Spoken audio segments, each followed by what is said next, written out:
Us on this Wednesday, April the 19th for our monthly Rotary District 5360 learning webinar. My name is Robert Wolfson, Chair of the Learning and Development Committee.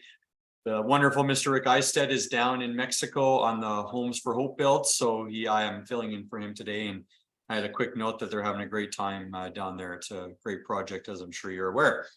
I'm pleased to be joined today by Stephen Allis, and he is from the Rotary Club of Southgate, Michigan, a member since 1992, retired attorney and fire chief, and he served as the District 6400 membership chair from 2019 to 22, and he's currently a board member of the Rotary Action Group for Addiction Prevention for North America.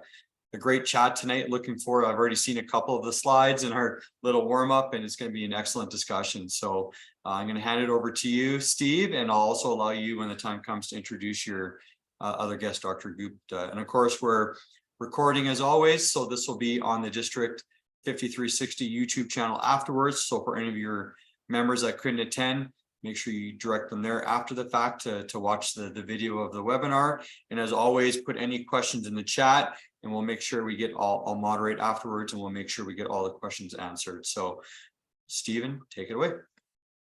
Thank you, Rob. Appreciate that. You can hear me okay? Great. Before I'm going to do my screen share here, and as I'm doing that, I'm going to introduce my partner today, Dr. Arun Gupta. We serve together on the board of the Rotary Action Group for Addiction Prevention. Dr. Gupta is a member of the Monroe Rotary Club. We've been friends for some time now and work together and just happen to be in the same area of the country, and as we work on this Rotary Action Board. So I'm going to switch over to screen share for you. And we're going to run through the initial program, which will take approximately 20 some minutes to go through to give you an overview of Project SMART for Rotary clubs. So let's go through that, and then we'll be glad to stay and answer any questions you might have. So we're going to be talking about the opioid epidemic. So. All right, never fails. It doesn't want to change. So I'm going to try it one more time here. Yeah, maybe just stop sharing and reshare it. I may have, because it was flipping earlier. Yeah, hang on. I may have, oh, I know what I did. I logged into the wrong one. Good. Great. There we go.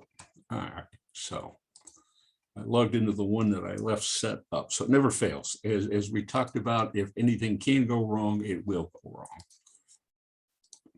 There we go. All right. All right, the Rotary Action Group for Addiction Prevention. So we're going to talk about the opioid crisis, but one of the things the Rotary Action Group got involved in is we looked at what Rotary did with polio, and you're well aware of our record with polio and how we took an epidemic and reduced it to practically nothing. So as we're winding up our polio challenges and due to end, I think, in 2026, we're going to be looking for the next challenge that Rotary is going to take on. And we think the opioid epidemic and the aspect of this program that deals with clean water are two key issues that Rotary should be looking at. One of the things that's really concerning to us is over the last decade, you're looking at over 1 million deaths, over 1 million deaths from opioid overdose, and over 21 million people who are currently addicted. This is a map of the United States that starts out early on in the addiction process, and what you're going to see is how that grew till we get to present day opioid deaths. This is what we're looking at the United States and the opioid deaths that we are currently experiencing. And as you're probably aware, we've tried many things here in the States and in Canada, We have drug take-back days. We have everything from treatment programs to naloxone training. We have right down the line, and all have not reduced the death rate that we're dealing with. There's always been people using substances to alter their mood. That's never going to stop. The thing that was different with opioids is we exposed millions and millions of people to this type of drug that never would have went and bought drugs off the corner. Their character would have never let them do that. But they got it from a doctor, so they thought it was safe. They went to got it filled at their pharmacies. It must be safe, right? It's a legitimate drug from a legitimate company. How could it hurt me? As pharmaceutical sales decline, everybody who still has an opioid use disorder, they still have it. We can't pass a law to make that go away. So that the switch to heroin makes sense, it's logical.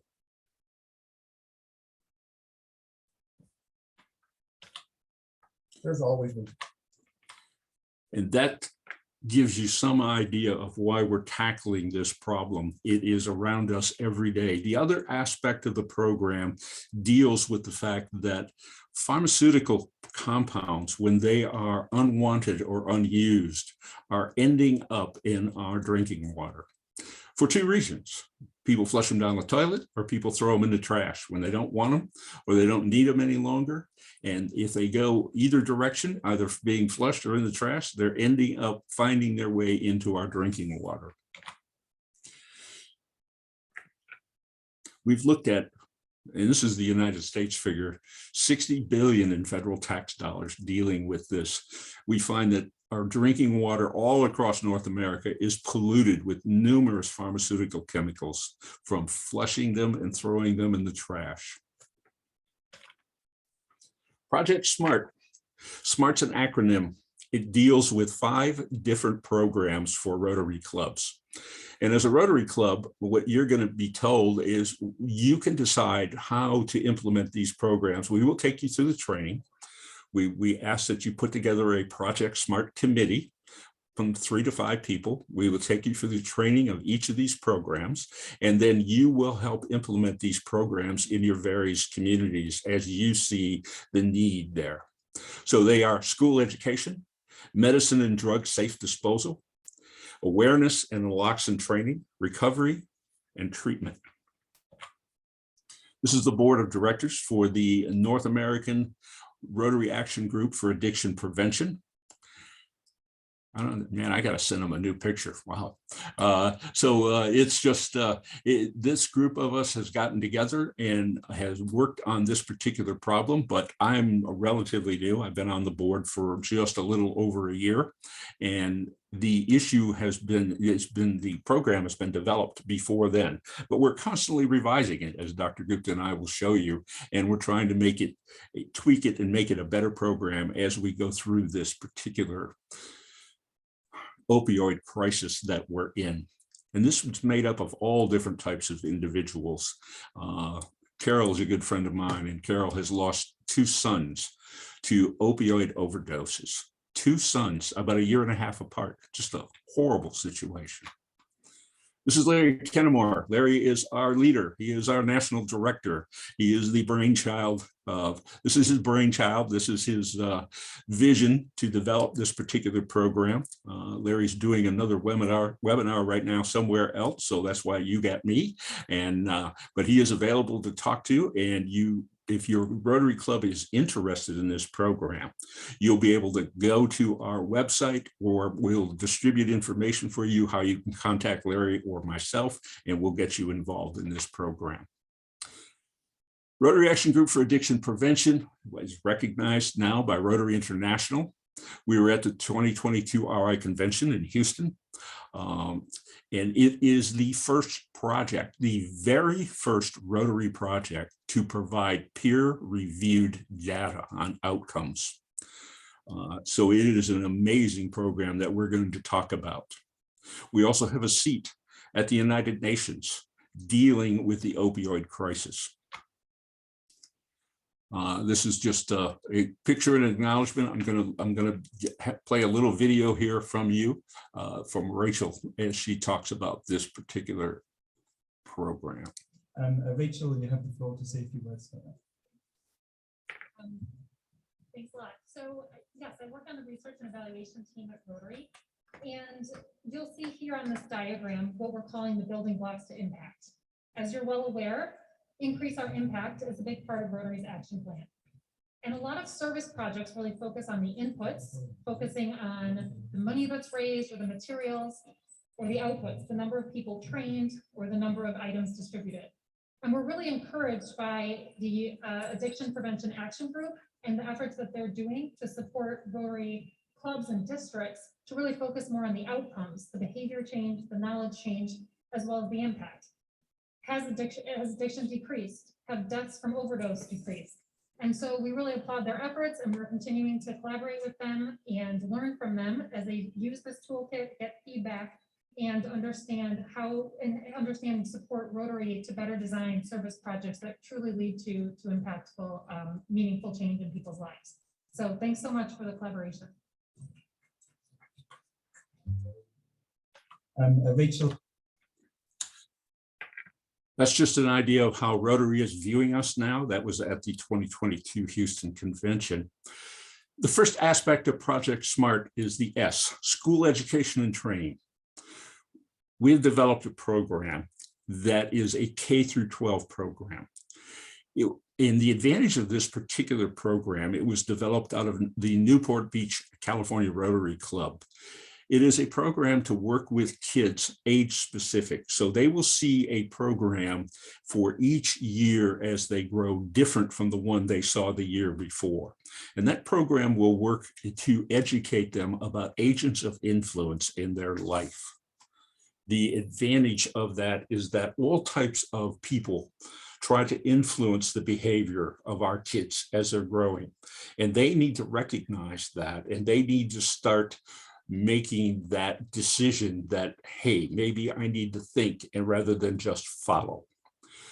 This is a long-term project. The good news for Rotary clubs, there's no cost to you. There's no cost to the school systems that choose to want to do it. They will work with your Rotary club to educate you on this program, how it works, and that how you can make it available to your educators in your jurisdiction where your Rotary club resides. The advantage of that is it's their choice. Some may choose it, some may not, but we think this is a very positive program. Let's see if we have a little example of it here. No, we don't. So, well, let's go to this slide anyway. This is probably the most chilling slide you are going to see in the presentation. This shows you teenagers after 2019. These are the amount of 14 to 18-year-olds who are dying from drug overdoses. Look at the spikes that we are seeing after 2019. It's an epidemic. It is a shock to see this kind of numbers that are just spiking and going up. We need to work on educating our kids that there are people out there who are trying to influence their behavior, and that's why we are developing this program. Let's see if we can show you a little bit of it here.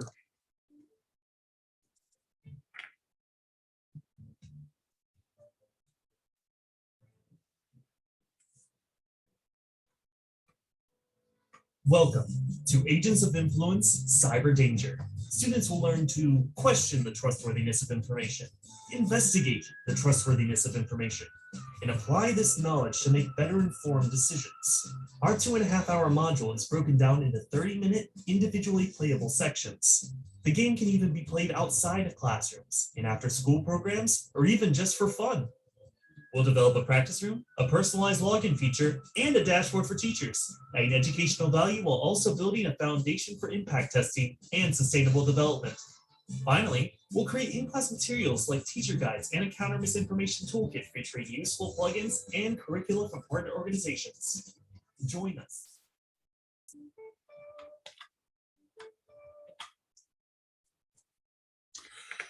So the thinking behind the Rotary Action Group for Addiction Prevention is we're reaching out to Rotary clubs and say, this is a long-term project. We need to work on educating our kids and develop a new generation of kids who are, as they turn to be adults and as they grow up to that 14 to 18-year-old danger range, we can have a situation where they make better decisions about addiction and drug use. And so that's program. And again, let me reiterate, there's no cost to your Rotary Club, and there is no cost to the school system that chooses to use it. We simply make it available to them. We show them that this is what's available. You are the educators. You decide if you want to use it and how you want to use it, but we'll make it available to you.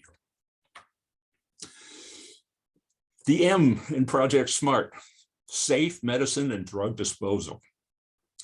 You've already heard me talk about the fact that unused and unwanted medication is going in the toilet and into the trash. If it ends up in our landfills, it ends up in our water, and that's what's happening. It's getting flushed, it's getting trashed, or in some cases, the worst possible situation, it's unsecured in the home. And when we're dealing with narcotics, opioids, any type of those things, they get in the wrong hands. And that is a huge problem. This is a list of 33 different chemicals that we've tested in a water supply. This is from the, I believe this is from the Detroit area, but it may be a concoction of several areas. These are just 33 chemical compounds, pharmaceutical compounds that are building up in our water supply at alarming levels. And the problem with this is these are forever chemicals. They don't go away. They don't dissipate, they don't break down, they don't evaporate and go away. They simply keep building up. So we're getting to the point that we are beginning to see a serious problem. I'm from the Great Lakes region, and this concerns me a lot. So our medical safe disposal system is something that will help deal with that. Basically, what we do is we have a law that we're looking to pass in Michigan that will make this system paid for by the pharmaceutical companies. You live in Canada, you already have that law. Your national government has already passed that particular law in your jurisdiction. All you need to do is get your local jurisdictions on board with a safe disposal system. And by safe disposal, what we're talking about, you're looking at the in-home disposal bottle and central kiosks. They contain activated charcoal. Activated charcoal is what's called a chemical digestive product. It digests the pharmaceutical chemicals that we put into it, and it renders them unusable. That's the advantage of this. When we talk about take-back boxes or lock boxes that are in police departments, and maybe they are in pharmacies here in our country, I'm not sure if they are in yours, but those are live drugs. And when you put opioids in there, they have a street value and they need to be carefully protected. You put an opioid drug in activated charcoal and you can't use it. If you do try to ingest it, you're going to get very sick very fast, and you're going to throw it up faster than you put it down. So this particular program is going to put in your community, if it's adopted, a kit in every house mailed to them free of charge. That kit will hold up to 60 pills. It's designed with activated charcoal in it. When it's full, you have a self-addressed mailed, or excuse me, an addressed mailed, paid for mailed envelope that goes back to a central collection agency that then incinerates the product. And they get a brand new bottle. Central kiosks can be placed anywhere. They can be placed in churches. They can be placed in senior centers. They can be placed in clinics and hospitals. Dr. Gupta has one in his office. They are easy for people to bring Medicaid. They hold up to about 15,000 pills, and they are activated charcoal, and they simply go in there. And now you don't have to worry about that particular street value of that drug because it's being chemically digested by the activated charcoal.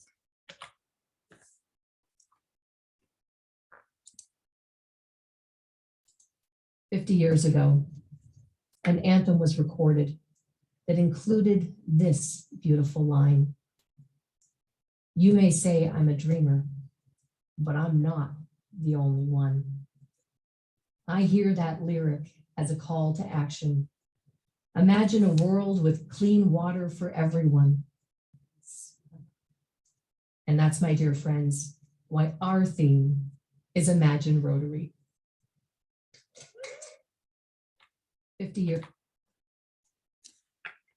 I'm sure you pretty much know Jennifer Jones. Jennifer is from Canada. She's also a member of a Rotary Club in my district. I've known Jennifer and Nick for a long time. They're good friends.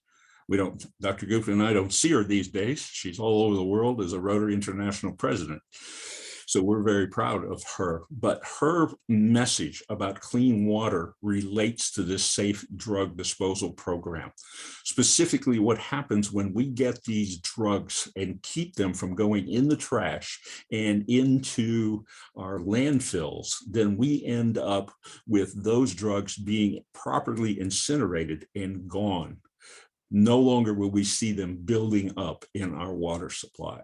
We need to reverse that trend that's going on out there. Now we're going to move into what we call the awareness level. And when we talk about awareness, we talk about Rotary Clubs understanding the opioid crisis that is out there. And it's not just the opioid drugs, it's the synthetic opioids. It's fentanyl. Fentanyl is a killer.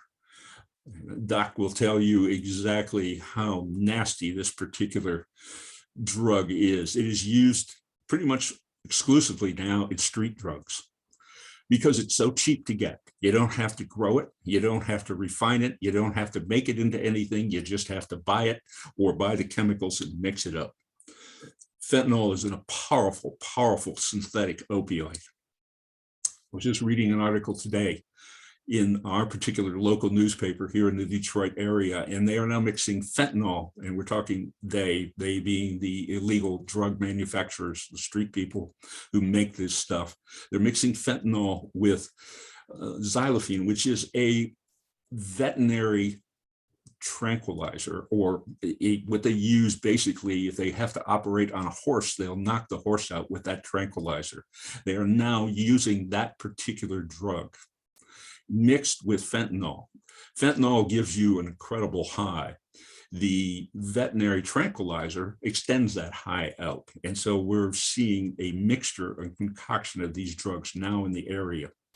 And it's probably been going on for a while, because one of the issues is nobody was testing for that particular veterinary tranquilizer, because we didn't think anybody would take it. It's not approved for human use. It isn't something that we think people would want to use, especially with some of the side effects, such as rotting the skin off you. So it is a nasty, nasty drug that's being mixed in. Naloxone is what we want to talk about with you in this section. Under awareness, naloxone is an incredible drug. It reduces and it reverses the effects of opioids, fentanyl, and heroin.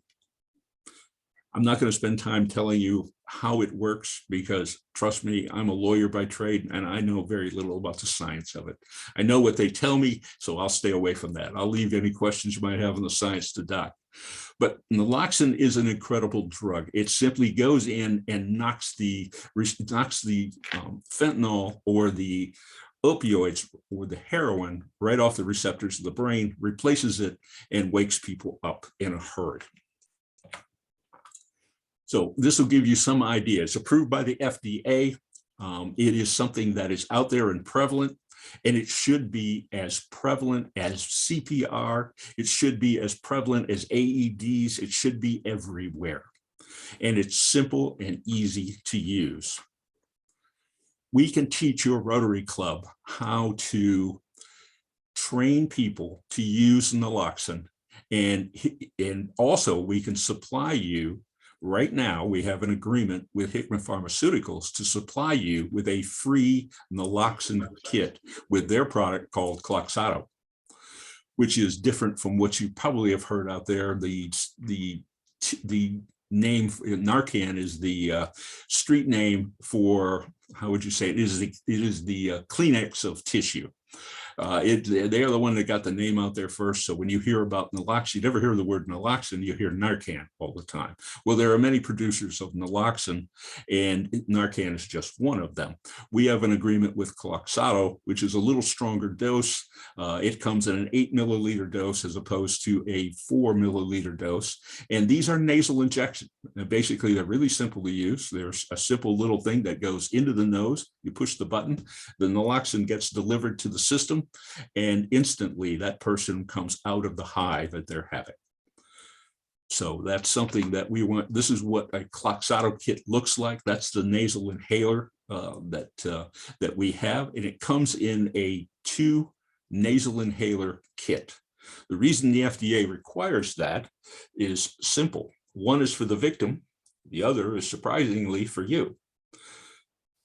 Fentanyl is so powerful and so difficult and so hard to deal with that you can be affected just by being in contact with it. So the second dose in that kit is to help offset the effects that you might suffer should you come in contact with fentanyl. Let's go back to Kloxxado for a minute. So what we want to do is we want to make this as available as possible. And we have a current agreement with Hickman Pharmaceuticals. And the advantage of that agreement is they are supplying their product to us at no cost. And we can make that available to your Rotary Club to teach people how to deliver this, how to use this, what they need to know, and then how to deliver it, how to actually insert it and deliver it. And there are basically about 5 things that they need to know. Doc will tell you a few others, but I'll hit you with the 5 quick ones. One, you want to make sure somebody's unconscious. We don't want to hit somebody that's standing up. 2, you put them in a recovery position, which is basically on their side. So if they do vomit, that they're not going to choke to death. You hit them with the Kloxxado, and you make absolutely sure that either you or someone else is calling 911. Because the naloxone that you're giving them is only going to work for a short period of time. They've probably taken a pretty strong, if they're down, they've taken a very strong dose of either heroin, fentanyl, or opioid, and their system is shutting down, and this will offset this for a short period of time, 12 to 15 minutes maybe. Once it wears off, the drugs are right in their system and it will knock them right back down again. So we need you to trigger the 911 system or the EMS system in your area to come and help these people. And the 5th thing basically is, if you're dealing with a drug addict, stand back, because that person's going to wake up very quickly and they're not going to be happy about the fact you just took their high away that they just paid a lot of money for. You probably saved their life, but that's an issue that you have to be a little careful of that. Sometimes they can come up combative. So what we want you to understand is that the 2 most important things is don't be afraid of this. You really can't hurt anybody with naloxone. If you give somebody a shot of naloxone and they're having a heart attack, you're not going to hurt them. It's not going to help them, but it's not going to hurt them. And plus, in Canada and the United States, we have Good Samaritan laws all across the board that protect you from liability should you make a mistake with how to give it, or you end up, somebody's just a really good sleeper and you get them a shot of naloxone because you think they're having an overdose. The recovery process, that's the R in Project SMART. There are 2 aspects we're going to talk about now, recovery and treatment. Recovery deals with when somebody hits that point in their life where they say, all right, I recognize I have a problem. I'm an addict. I need to deal with this. When that low point hits, when they've hit rock bottom and they want help, they need to get help now.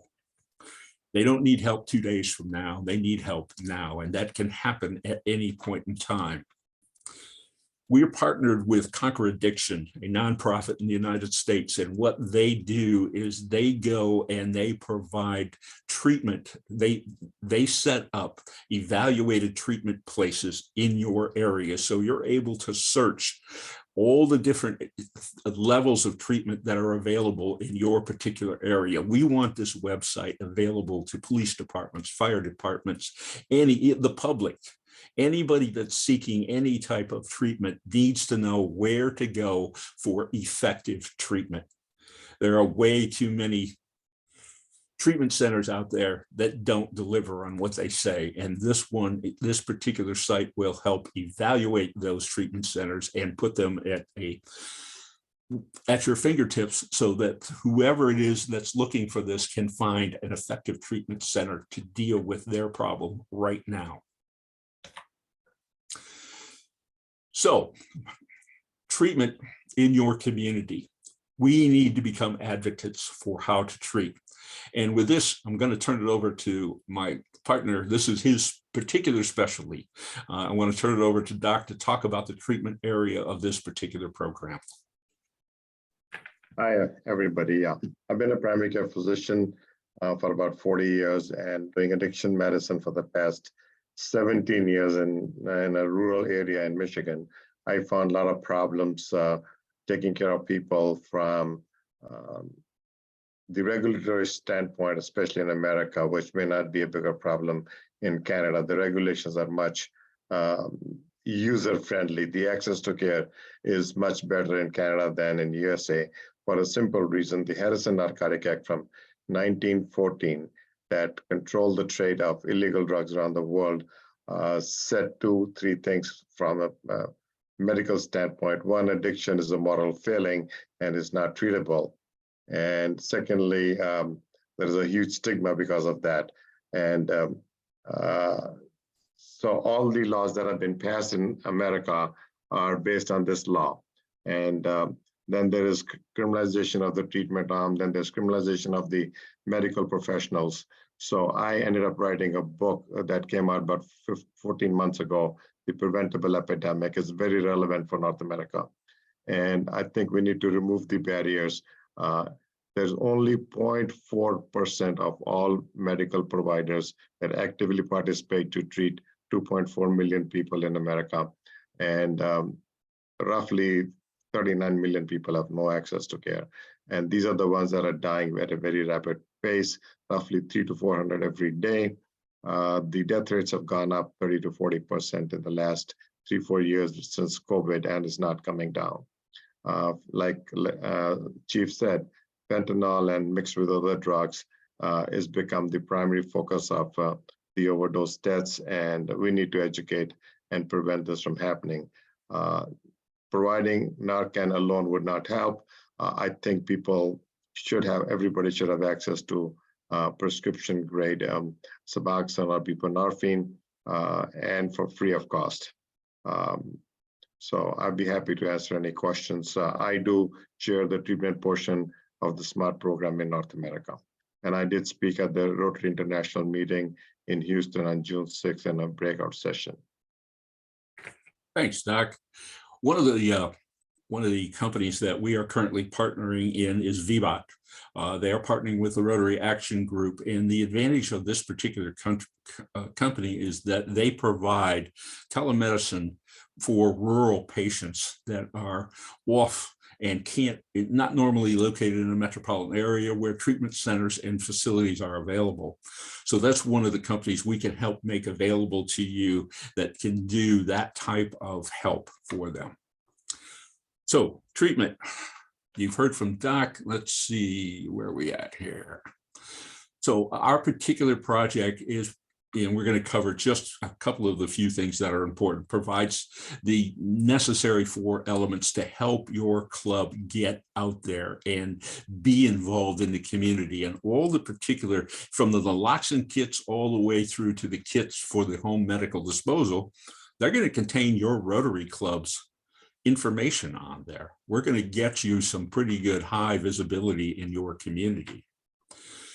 We are active in 6 out of the 7 areas of Rotary's areas of focus. And we address especially the club service and community and youth service in the area.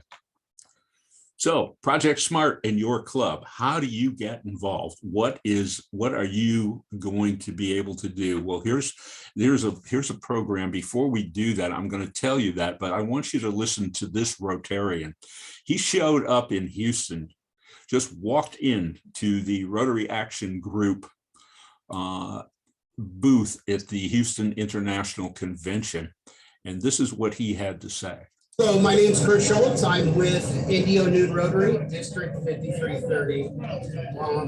I have been a drug addict for 31 years. Today I'm sitting with 7 years clean. 6.5 years ago, I was homeless, strung out on methamphetamine. I decided to try to get my life together after many times of being in rehabs and different outreach programs. I was invited to a Rotary meeting by a friend named Jeff, a really good guy who's handling a lot of the community service events for our club. He invited me to Rotary. Next thing I know, I was involved. I had a group of people who really embraced me for where I was at, the journey, the struggles that were real. And then to walk along the side of me. They were able to help me out with resources to stay clean, but and to deal with my mental health aspect of it. One of the biggest struggles that I was going through at the time was the restraining order and being away from my family.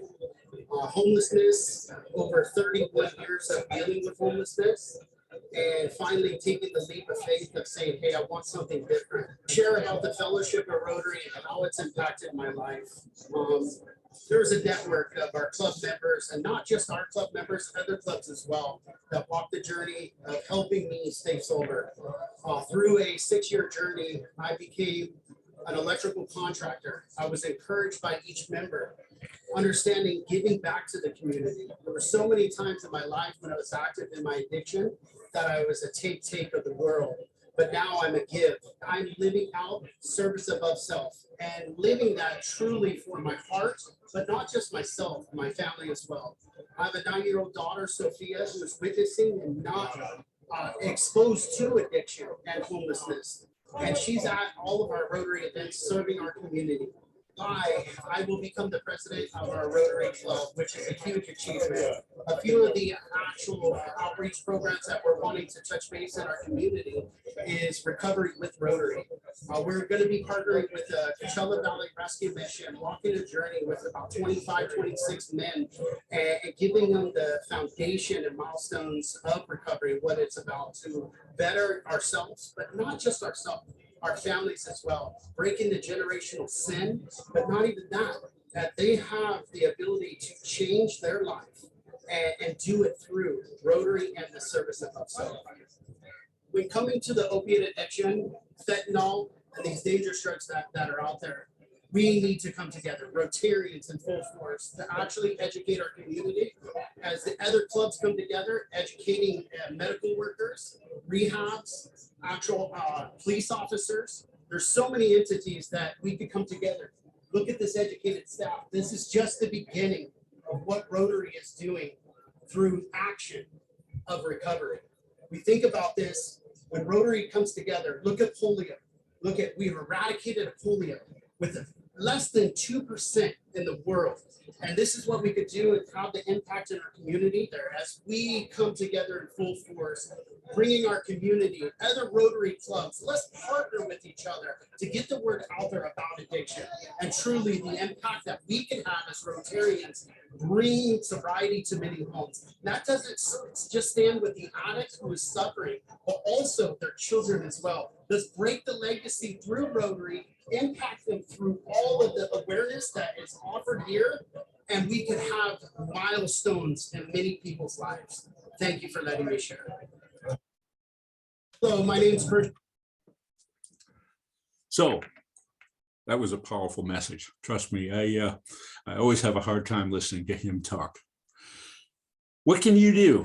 2 things. First, you can talk to your club about forming a Project SMART committee. Once you do that, and we need 3 to 5 people to get a committee going, you'll contact myself, Larry, or Doc. We will get you through some training. We will teach you how these programs are available to you, what you need to do to implement them, and then you're going to show us what would work in your particular community as the best way to do it.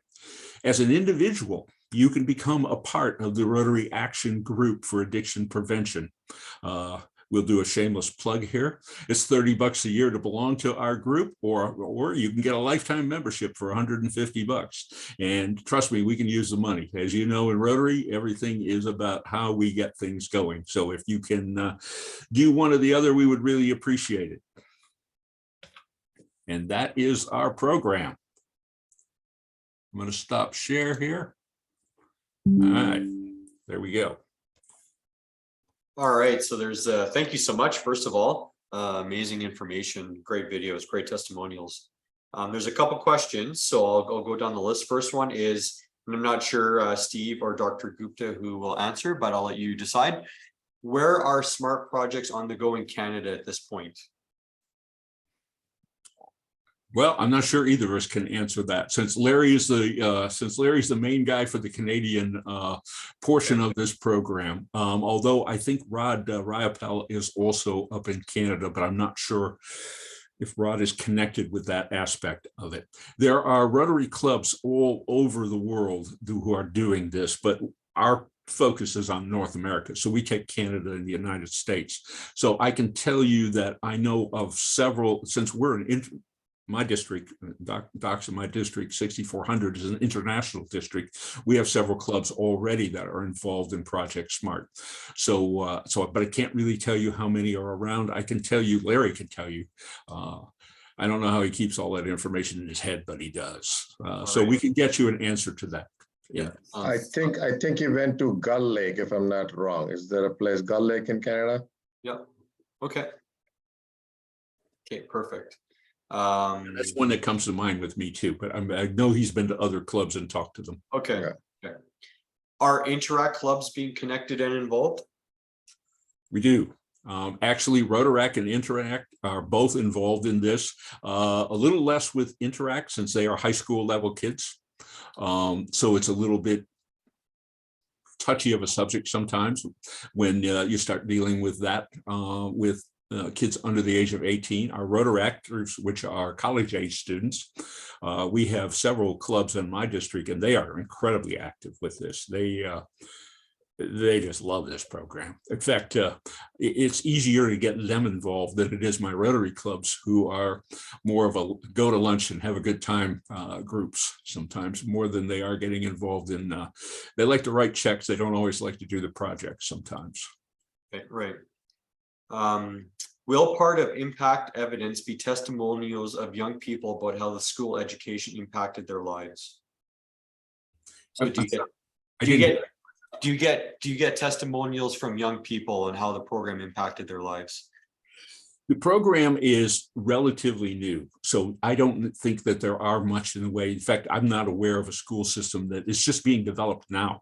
You need to understand, this is a new program. Rotary Action Group for Addiction Prevention started to develop this program just a few years ago. We took about 3 or 4 years, and when I say we, that wasn't me, I wasn't on the committee at that time, but they took 3 or 4 years to study this problem and come up with a comprehensive approach on how to address the addiction problem.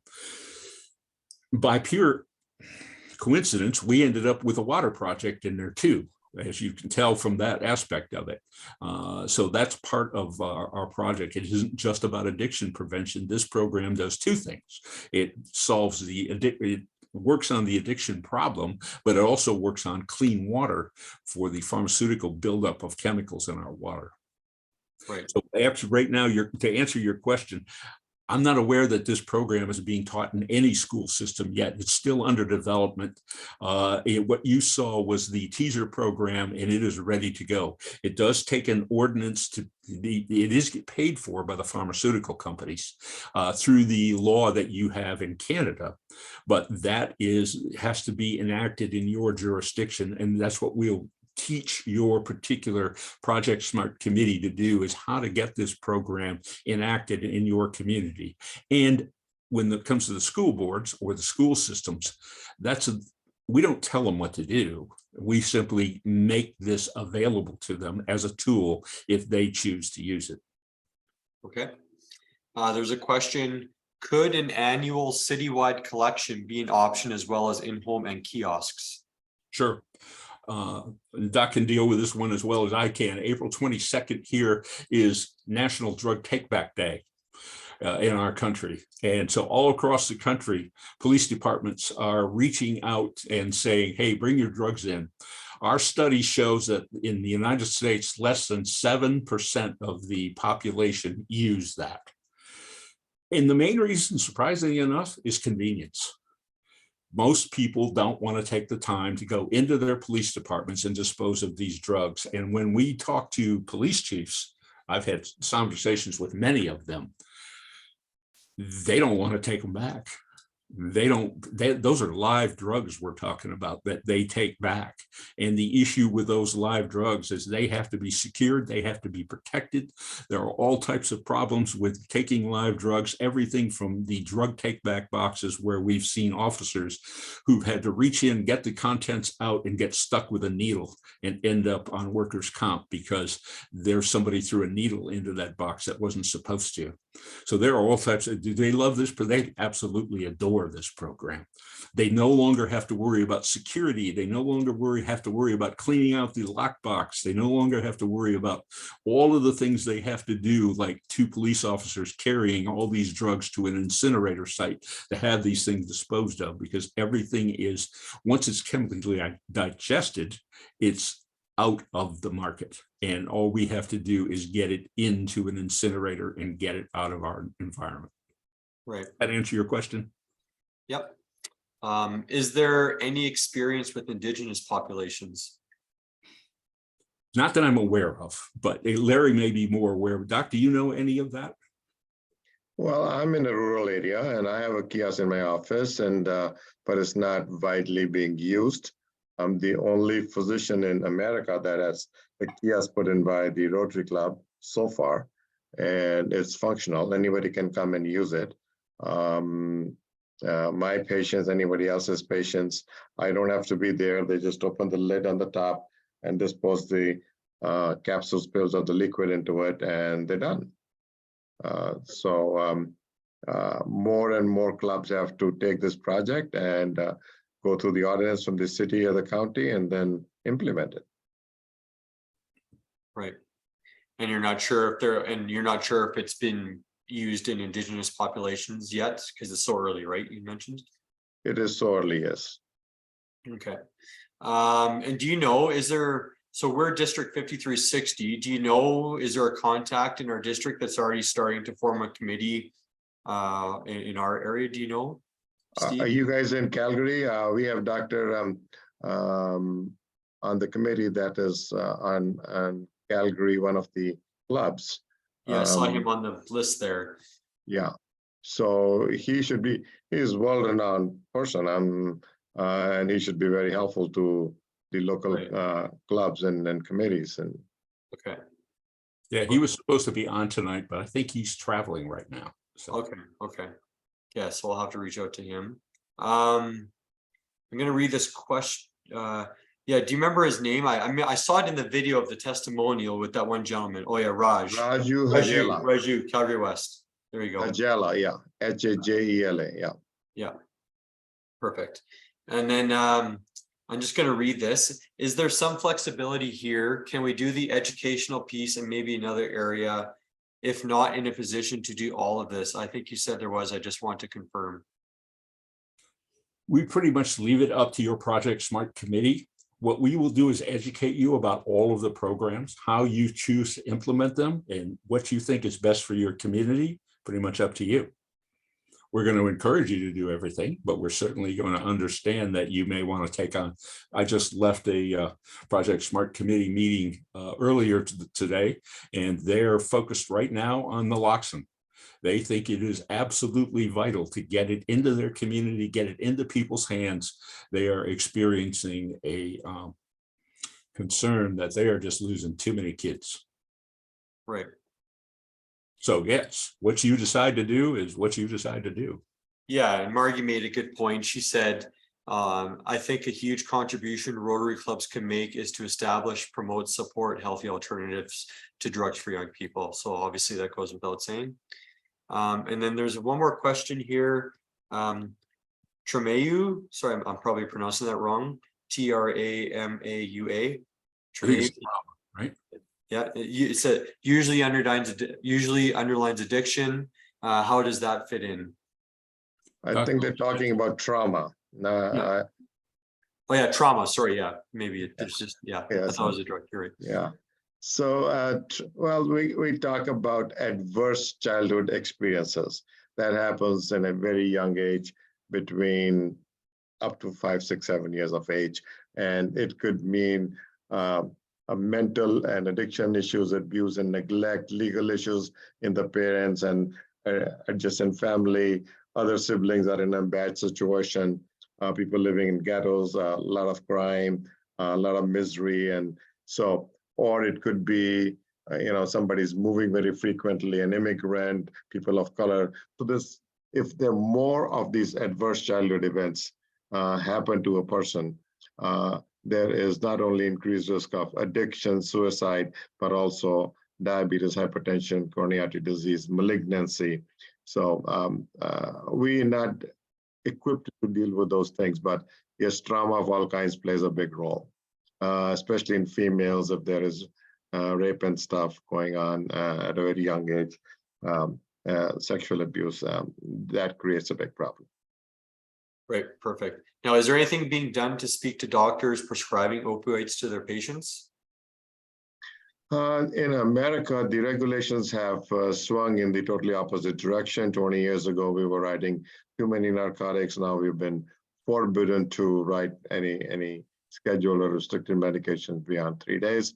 Because of the regulations, the physicians can be charged and face legal consequences. So everybody's at a point of abandoning patient care.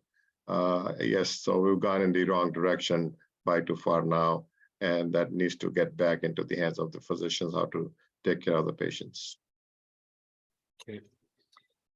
Does the RAGAP have an RI conversation site? We have our own website, so then you can don't look for RAGAP, look for Rotary Action Group Addiction Prevention, and you will find it. It will pop up. We do have a very good website that is kept up and informative about what we're doing and how to get in touch with us. So that's a great parting question to make sure that if you're looking to get in touch with us and you can't remember anything else, remember Rotary Action Group Addiction Prevention.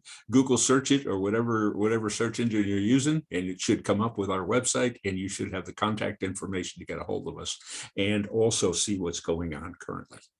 There you go. And I think that answers the next question. And Steve, I'm actually going to ask if you can maybe just put your contact information in the chat as well, because there is a question about who can I talk to. The comment is, I think we have a unique opportunity here that can be capitalized on.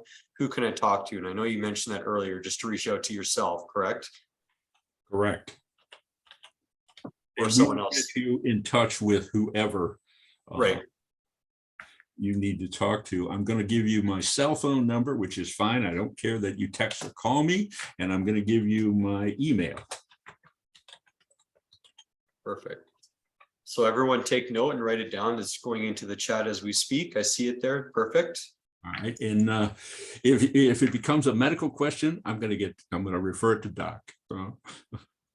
Perfect. Yeah. And Just, you have a link to my book, but I usually don't give up my cell phone that easily, but Go through yeah.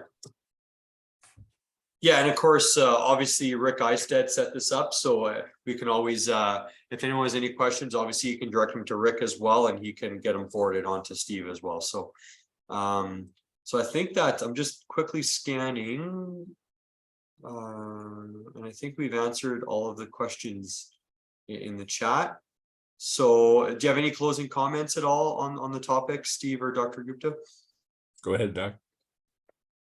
I think we have, when I started writing my book 5 years ago, 200 young people were dying every day. Now it's 300 plus. So we are losing this time very fast, and too many young people are dying. And we need to protect America and Canada and the world from inside. We have too many forces from outside that are destroying us. There's war going on against us, and we need to fix it.